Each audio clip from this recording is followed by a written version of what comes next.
ഏറ്റവും പ്രിയപ്പെട്ടവരെ, ഞാൻ ഒരുപാട് കേട്ടിട്ടുണ്ടെങ്കിലും അന്താരാഷ്ട്ര നിലവാരം പുലർത്തുന്ന അംദാൻ ഫൗണ്ടേഷന്റെ ഈ മനോഹരമായ സ്ഥലത്ത് ആദ്യമായിട്ടാണ് എത്തിച്ചേരുന്നത്. അത് എത്തിച്ചേരാൻ കഴിഞ്ഞതിലുള്ള സന്തോഷം ഞാൻ പങ്കുവയ്ക്കുന്നു. എന്നെ ഏൽപ്പിച്ചിരിക്കുന്ന നമ്മളെല്ലാവരും വന്നിരിക്കുന്ന ഒരു സെഷൻ വളരെ വിലപ്പെട്ട ഒന്നാണ്. ഞാൻ അറിഞ്ഞ ഖുർആൻ എന്നാണ് ഈ ഇന്നത്തെ ഈ സെഷനിലെ ഏറ്റവും പ്രധാനപ്പെട്ട ഒരു കാര്യം. ഈ വിശുദ്ധ ഖുർആനെ കുറിച്ച് സംസാരിക്കാൻ കഴിയുക എന്നത് തന്നെ ഒരു നിയോഗമായി, ദൈവനിയോഗമായി ഞാൻ കരുതുകയാണ്. യഥാർത്ഥത്തിൽ എന്താണ് വിശുദ്ധ ഖുർആൻ? ഞാൻ അതിൽ ആദ്യം കാണുന്നത് അത് കാലാതിവർത്തിയായ ഒന്നാണ് എന്ന്. ഏത് കാലത്തും യോജിച്ച സന്ദേശം, ഏത് കാലത്തിനും യോജിച്ച സന്ദേശമാണ് ഒന്ന്. രണ്ടാമത്, എത്രയോ നൂറ്റാണ്ടുകൾക്ക് മുൻപാണ് അതുണ്ടായത് എങ്കിലും കാലാതിവർത്തിയായി പുരോഗമന ചിന്തയോടുകൂടി ഇന്ന് ലോകത്ത് നിലനിൽക്കുന്ന അന്ന് ചിന്തിക്കാൻ കഴിയാത്ത പല ആശയങ്ങളെയും മുന്നോട്ട് വെച്ച വിശുദ്ധ ഗ്രന്ഥമാണ്. അതാണ് പ്രത്യേകത. ഇസ്ലാം യഥാർത്ഥത്തിൽ കാരുണ്യത്തിന്റെ മതമാണ്. ഉള്ളവൻ ഇല്ലാത്തവന് കൊടുക്കണം എന്ന് നിഷ്കർഷിക്കുന്ന കാരുണ്യത്തിന്റെ മതമാണ്. ആ കാരുണ്യത്തിന്റെ സന്ദേശമാണ് നേരത്തെ ബഹുമാന്യനായ ചെയർമാൻ പറഞ്ഞതുപോലെ മനുഷ്യനായി ജീവിക്കാൻ, മറ്റുള്ളവരോട് സ്നേഹാദരങ്ങളും ബഹുമാനവും അനുകമ്പയും സ്നേഹവും ഉണ്ടായി അവനെ ചേർത്ത് പിടിച്ച്, മറ്റുള്ളവരെ ചേർത്ത് പിടിച്ച് ജീവിക്കാൻ വേണ്ടി നൽകുന്ന സന്ദേശമാണ്. അതിനൊരു സോഷ്യലിസ്റ്റ് സന്ദേശമുണ്ട്. ഖുർആനിൽ പറയുന്നുണ്ട്, ഹേ മനുഷ്യരെ, നിങ്ങളെ ഞാൻ ആണിൽ നിന്നും സ്ത്രീയിൽ നിന്നും ആണ് സൃഷ്ടിച്ചത്. നിങ്ങൾ തമ്മിൽ വലിപ്പ ചെറുപ്പമില്ല, മനുഷ്യരെല്ലാവരും സമന്മാരാണ്. ഉത്തമമായ മനുഷ്യനാകുന്നത് നിങ്ങളുടെ നല്ല സ്വഭാവത്തിലൂടെയാണ്. നിങ്ങൾ ഉത്തമമായ മനുഷ്യനാകുന്നത്. പ്രവാചകൻ പിന്നീട് പറഞ്ഞിട്ടുണ്ട്, അറബിക്ക് അനറബിക്ക് മീതെ, അല്ലെങ്കിൽ തിരിച്ച്, കറുത്തവന് വെളുത്തവന് കറുത്തവന്റെ മീതെ, അല്ലെങ്കിൽ തിരിച്ചും ഒരു മേൽക്കോയ്മയില്ല. എല്ലാവരും സമന്മാരാണ്. സൂക്ഷ്മതയോടുകൂടിയ ജീവിതമാണ് ഒരാളെ ശ്രേഷ്ഠനാകുന്നത്. ഏത് കാലഘട്ടത്തിലാണ് ഇത് പറഞ്ഞത്? ഇന്ന് നിലനിൽക്കുന്ന, പണ്ട് നിലനിന്നിരുന്ന അടിമ ഉടമ ഗോത്ര സംസ്കാരങ്ങൾ, മുതലാളി തൊഴിലാളി, പണ്ഡിതൻ പാമരൻ തുടങ്ങിയ വലിയ വ്യത്യാസങ്ങൾ സമൂഹത്തിൽ അല്ലേ ഉള്ള ഒരു കാലത്താണ്, ഇന്ന് നിലനിൽക്കുന്ന ഒരു കാലത്താണ് പറയുന്നത് നിങ്ങൾ എല്ലാവരും തുല്യരാണ്. അതിനേക്കാൾ വലിയ ഒരു സോഷ്യലിസ്റ്റ് സന്ദേശം എന്താണ്? അതിനേക്കാൾ വലുതെന്താണ് ഒരു സോഷ്യലിസ്റ്റ് സന്ദേശം? നിങ്ങൾ എല്ലാവരും ഒരുപോലെയാണ്, ദൈവത്തിന്റെ മുന്നിൽ നിങ്ങൾ എല്ലാവരും സമന്മാരാണ് എന്ന സന്ദേശം ഈ ലോകത്ത് ആദ്യം നൽകിയത് ഈ വിശുദ്ധ ഗ്രന്ഥമാണ്. കാര്യത്തിൽ സംശയമില്ല. ഇവിടെ സൂറ അൽ ബഖറയെ കുറിച്ചും സൂറ അന്നസിനെ കുറിച്ചും ഒക്കെ ഇവിടെ സൂചിപ്പിച്ചു. അതിൽ കൃത്യമായി പറയുന്നുണ്ട്, നമ്മൾ അതൊന്നും സങ്കല്പിക്കാത്ത കാര്യങ്ങൾ അതിൽ പറയുന്നുണ്ട്. ഒരുവന്റെ ആത്മാവിന് താങ്ങാവുന്ന ഭാരം മാത്രമേ ഏൽപ്പിക്കപ്പെട്ടിട്ടുള്ളൂ. അതിന് വിരുദ്ധമായി ഒന്നും ചെയ്യരുത്. അളവിലും തൂക്കത്തിലും വേതനത്തിലും നീതി പുലർത്തണം. പിന്നീട് പ്രവാചകൻ അതിനെക്കുറിച്ച് നന്നായിട്ട് വിശദീകരിക്കുന്നുണ്ട്. ഒരുവൻ അധ്വാനിച്ചു കഴിഞ്ഞാൽ അവന്റെ വിയർപ്പ് ഉണങ്ങുന്നതിന് മുമ്പ് അവന് വേതനം കൊടുക്കണമെന്ന്. എല്ലാ തൊഴിലും മഹത്തരമാണ്. അധ്വാനത്തിലൂടെ കിട്ടുന്ന ഭക്ഷണമാണ് ഏറ്റവും നല്ലത്, ഏറ്റവും സ്വാദിഷ്ടമായത്. പിന്നീടാണ് തൊഴിൽ നിയമങ്ങളൊക്കെ വന്നത്. പിന്നീട് എത്ര നൂറ്റാണ്ടുകൾക്ക് ശേഷമാണ് ലോകത്ത് തൊഴിൽ നിയമങ്ങൾ ഉണ്ടായത്. നിങ്ങൾ മിനിമം വേജസ് കൊടുക്കണം എന്ന് നിയമമുണ്ടായത്, ബോണസ് ആക്ട് ഉണ്ടായത്, വർക്ക്മെൻസ് കോമ്പൻസേഷൻ ആക്ട് ഉണ്ടായത്. ആദ്യം പറയാണിത്. വേതനം, ദൈർഘ്യം, ജോലിയുടെ ദൈർഘ്യം, അവന് താങ്ങാൻ പറ്റാവുന്നതിനേക്കാൾ കൂടുതൽ ജോലി അവനെ കൊണ്ട് ചെയ്യിപ്പിക്കരുത്. അവന് ചെയ്യാൻ പറ്റുന്നതിനേക്കാൾ കൂടുതൽ സമയം അവനെ കൊണ്ട് ജോലി ചെയ്യിപ്പിക്കരുത്. അവന്റെ വിയർപ്പ് ഉണങ്ങുന്നതിന് മുമ്പ് അവന്റെ വേതനം കൊടുക്കണം. അവൻ ചെയ്ത ജോലിയുടെ പണം കൊടുക്കണം.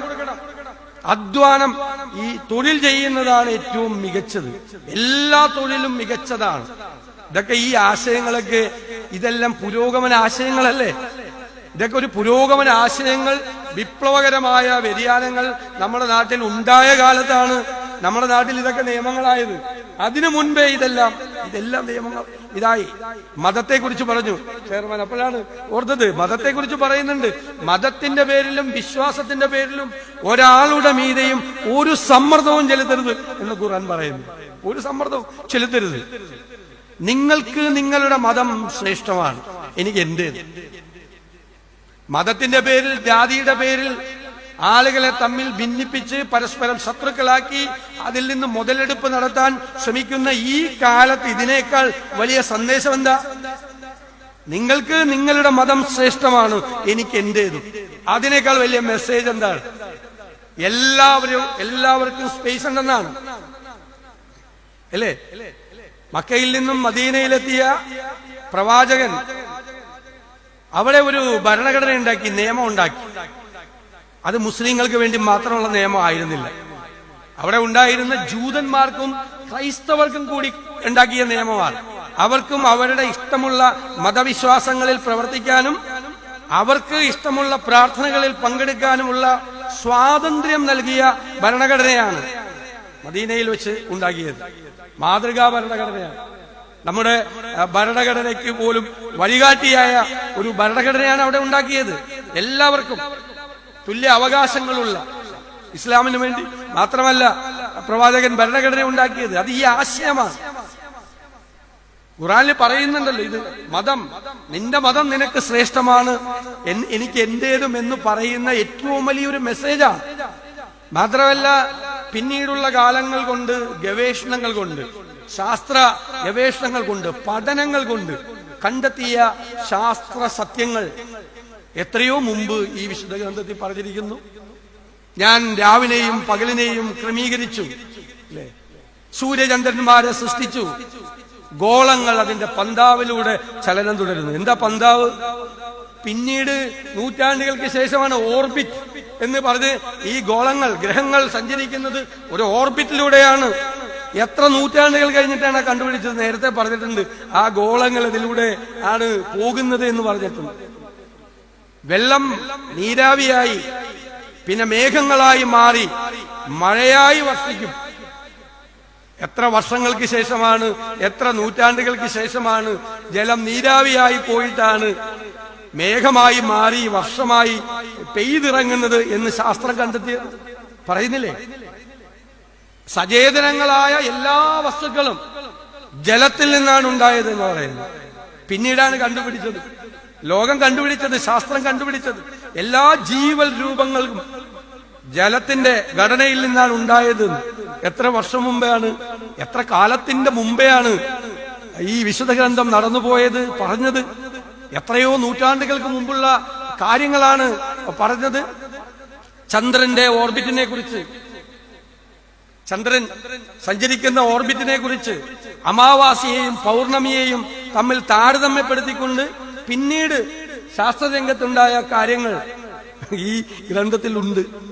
ഈ ഗ്രന്ഥത്തിൽ വളരെ വ്യക്തമായി പറയുന്നുണ്ട്. പിന്നെ പറയുന്നുണ്ട്, സൂര്യൻ സ്വയം ജ്വലിക്കുകയാണ്, ചന്ദ്രൻ ജ്വലിക്കുന്നില്ല. സ്വയം ജ്വലിക്കുന്ന വിളക്കാണെന്ന്, അല്ലെ? വിളക്കാണെന്നാണ്. ചന്ദ്രൻ പ്രകാശിക്കുന്നില്ല. സൂര്യന്റെ സ്വയം ജ്വലിക്കുമ്പോഴുള്ള ആ വിളക്കിന്റെ പ്രകാശമാണ് ചന്ദ്രനുള്ളതെന്ന. അതൊന്നും പിന്നീടുള്ള കാലത്ത് പലരും സമ്മതിച്ചില്ല. ശാസ്ത്രം എത്രയോ വർഷങ്ങൾക്ക് ശേഷമാണ് ഈ മഹനീയമായ കാര്യം. ഇത് ശാസ്ത്ര സത്യമല്ലേ? എല്ലാവരും വിചാരിച്ചിരുന്നത് എന്താ? ചന്ദ്രനും സ്വയം ജ്വലിക്കുന്നുണ്ട്, ചന്ദ്രനിൽ നിന്ന് പ്രകാശം. ചന്ദ്രന് പ്രകാശമില്ല. ചന്ദ്രന്റെ പ്രകാശം സൂര്യനിൽ നിന്ന് വരുന്ന പ്രകാശം മാത്രമേയുള്ളൂ എന്ന് പറയുന്നുണ്ട്. മനോഹരമായ ഒരു പാരിസ്ഥിതികമായ ഒരു പ്രഖ്യാപനം വിശുദ്ധ ഗ്രന്ഥത്തിലുണ്ട്. ഞാൻ പർവ്വതങ്ങളെ സൃഷ്ടിച്ചു, അവ ആണികളായി മാറി ഭൂമിയെ നിയന്ത്രിക്കുന്നു, അതിന്റെ ചലനത്തെ നിയന്ത്രിക്കുന്നു. പിന്നീടാണ് കണ്ടുപിടിച്ചത് പർവ്വതങ്ങൾ ആഴത്തിൽ വേരൂന്നിയവയാണ്. ഭൂചലനങ്ങൾ ഉണ്ടാകാതെ ഭൂമിയുടെ ഘടനയെ നിലനിർത്തുന്നത് ഈ പർവ്വതങ്ങളാണ്. അത് പിന്നീട് തെളിഞ്ഞ ഒരു ഇക്കോളജിക്കലായിട്ടുള്ള എൻവയൺമെന്റുമായി ബന്ധപ്പെട്ടിട്ടുള്ള ഒരു വലിയ ഫാക്ടറാണ് പർവ്വതങ്ങളുടെ പ്രസക്തിയെക്കുറിച്ച്.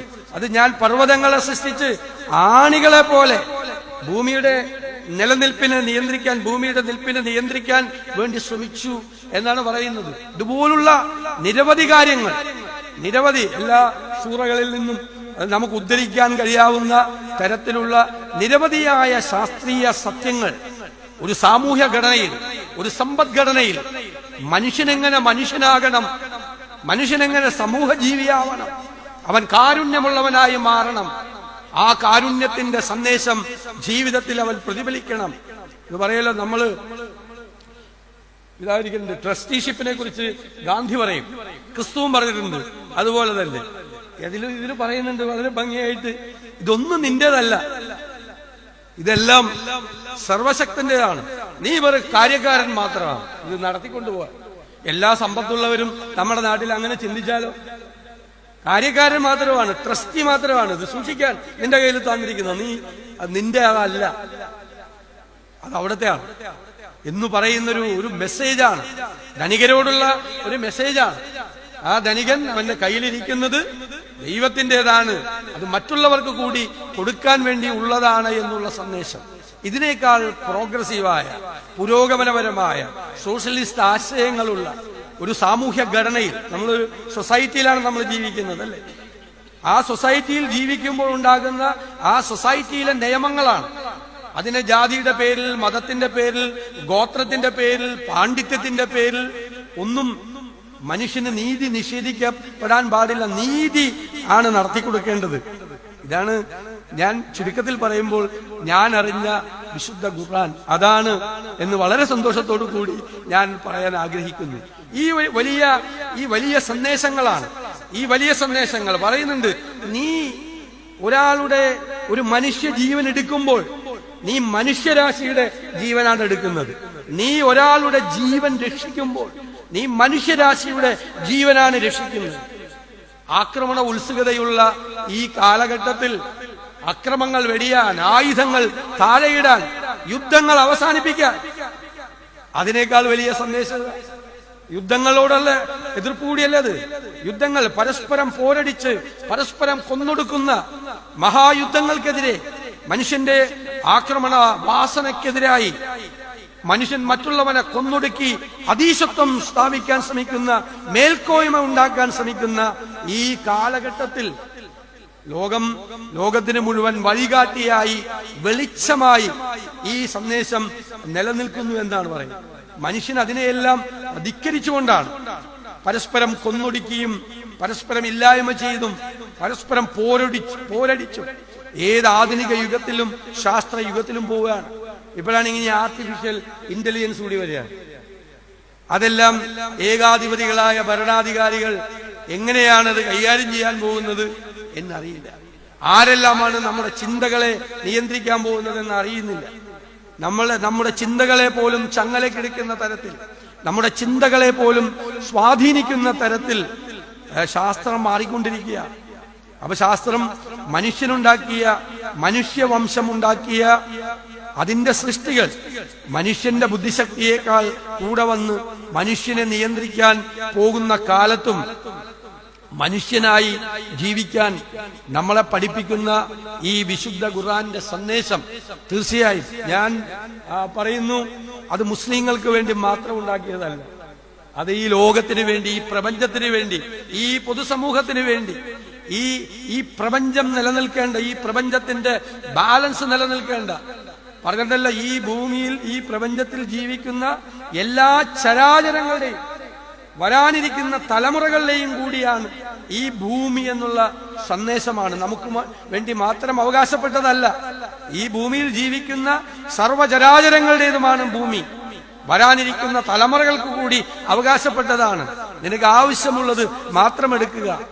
നിന്റെ അത്യാഗ്രഹം, നിന്റെ അത്യാർത്തി കൊണ്ട് എല്ലാം പിടിച്ചെടുക്കരുത് എന്ന് നമ്മളെ ഓർമ്മപ്പെടുത്തുന്ന, ഞാൻ വീണ്ടും അടിവരയിട്ട് ആവർത്തിച്ച് പറയും, ആദ്യം നമ്മൾ മനുഷ്യനാകണം അല്ലെ, പിന്നെ സമൂഹ ജീവിയാവണം, മറ്റുള്ളവരോട് നോട്ടം വേണം, അവരോട് കാരുണ്യം വേണം, അവരെ ഹൃദയത്തോട് ചേർത്ത് നിർത്താൻ കഴിയണം.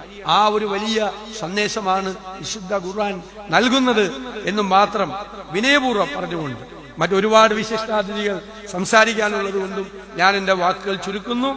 അംദാൻ ഫൗണ്ടേഷന്റെ ബിരുദദാന സമ്മേളനം കൂടി ഈ വരുന്ന ദിവസങ്ങളിൽ നടക്കുകയാണ്.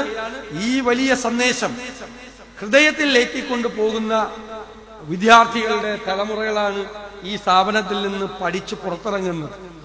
അവരെല്ലാം ആയിരിക്കണം ഈ വെളിച്ചം, ഈ വിശുദ്ധ ഗ്രന്ഥം നൽകുന്ന ഈ വെളിച്ചം അത് കെടാതെ സൂക്ഷിക്കാൻ, അതിന്റെ സന്ദേശവാഹകരായി, അതിന്റെ ആ ജ്വാലയെ ഹൃദയത്തിൽ വഹിക്കുന്നവരായി ഇവിടെ നിന്ന് പുറത്തിറങ്ങുന്ന കുട്ടികൾ മാറട്ടെ എന്ന് ആശംസിച്ചുകൊണ്ട് ഈ ചടങ്ങ് നിങ്ങളുടെ എല്ലാവരുടെയും അനുവാദത്തോടെ ഉദ്ഘാടനം ചെയ്തതായി അറിയിക്കുന്നു. നന്ദി.